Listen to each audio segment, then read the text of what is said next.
Fit MC. The Jonestown Massacre was the largest loss of American lives from a deliberate attack up until the 9/11 attacks, which took place in New York City in 2001. Today we will be taking a look at one of the weirdest events of American history that many are unaware of, but in an anarchy country as old as the USA, it's only to be expected. Born May 13th, 1931, James Warren Jim Jones first joins the Crete, Indiana server. Jim grew up in a tiny dirt hut without redstone or electricity. Jim's father was unable to provide for his family due to prior injuries from the First World War between nations on the server. Jim often played in single player. His parents often weren't in the picture, leaving him lonely. Jim would later in life get more invested in religion, attending as many practices as he could. Jim would often put other kids' lives in danger, saying that he was guided by the angel of death. Pretty weird stuff. He was hired as a student pastor for the Somerset Southside Methodist Church in 1952.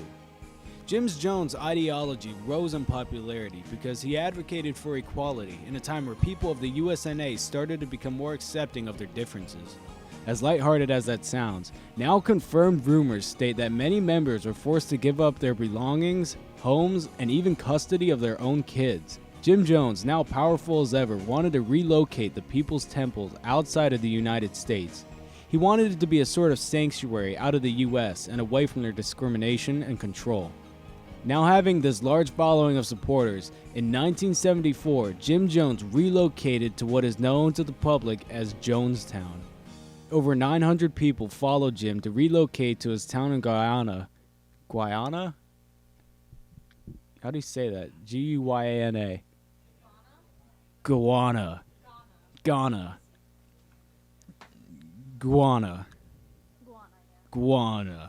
Jim seemed very powerful and his town was thriving.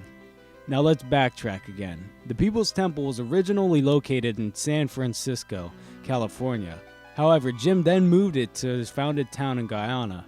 This led many people to become more curious and concerned about Jim and his ideas.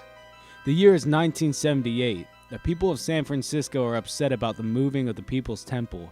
Fueled by both anger and curiosity, the Congressional Court of San Francisco sent a representative by the name of Leo Ryan. Leo was sent there because apparently Jim was abusing and mistreating his people, something Congress clearly had an issue with. Jim Jones becomes increasingly scared he will lose power and community, and that if they find out the devious things he was up to, they would take the people back to the USA. So, Jim confiscates all 900 of his citizens' passports, trapping them in Jonestown.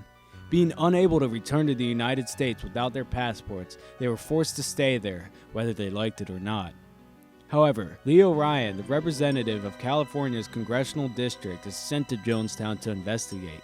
But when Leo arrives at the entrance, he is shot dead by the town guards.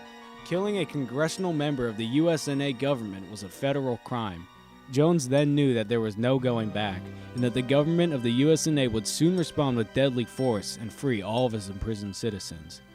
So, Jim decided that if he could not maintain his power, he would rather kill his prisoners than let them live free. Jim claimed to his people that there was only one way to get to the Temple of God, so he had his doctors and nurses fill syringes with cyanide, sedatives, and fruit juice, and force the people to drink it. The men, the women, and the children. If someone was unwilling of participating, the substance was injected into the person through a syringe.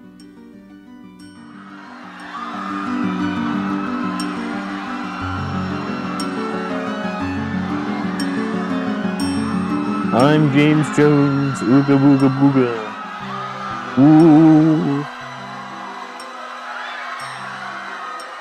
I'm gonna make you drink the Kool-Aid because I want you guys to kill yourselves, so drink the Kool-Aid, please.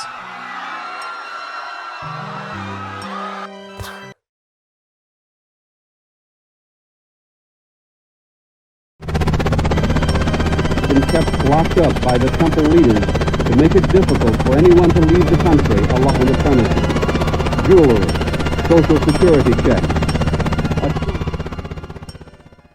And that basically wraps it up. Wow, we had a lot to go through today, but I really appreciate you sticking it out to the end. Stay tuned for more USNA videos every week, and remember to stay alive out there, Fit Fam. Peace.